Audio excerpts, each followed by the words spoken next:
Okay, so here's the story about how we went to the Cincinnati Open this August to see our favorite tennis players and maybe get that selfie off my tennis bucket list. Our trip to Cincinnati starts, like so many trips, in the bustling and dreary Atlanta airport. But the Cincinnati airport, that place has a prehistoric mastodon and this giant prehistoric sloth. You'll notice the tunnels here are much less crowded and much more chill than the ones in Atlanta.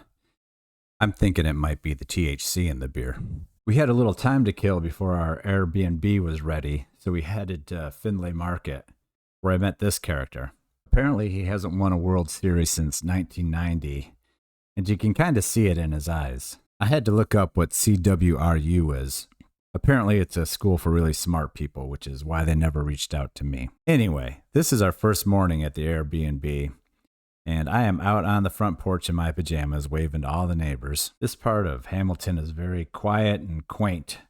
In fact, this rabbit came by to visit. He wouldn't go away. It was kind of like a Disney movie. Here we are on the first day, approaching the south gate. Here's where we are on the map for reference.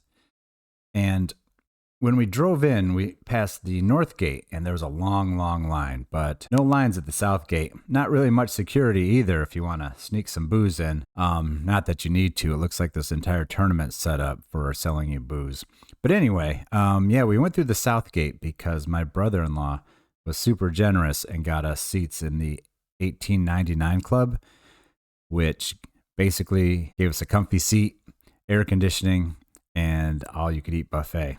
Along with the all-you-could-eat salmon, there's an all-you-could-eat M&M bar, which was pretty cool. This is us watching the action on the center court.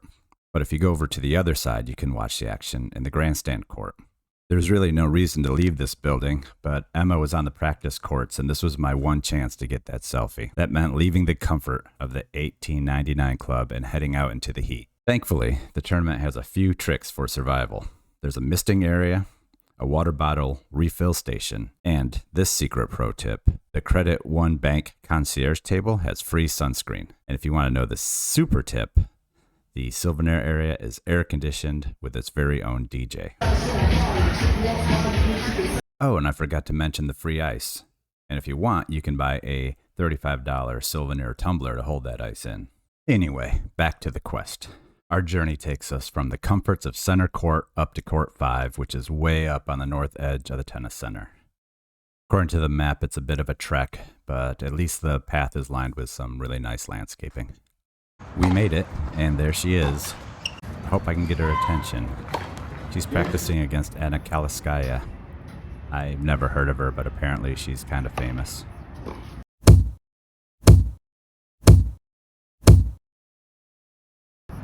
My wife's been waiting in the hot sun for 30 minutes to help me get this picture. I hope I don't lean all crooked and look goofy. Oh no.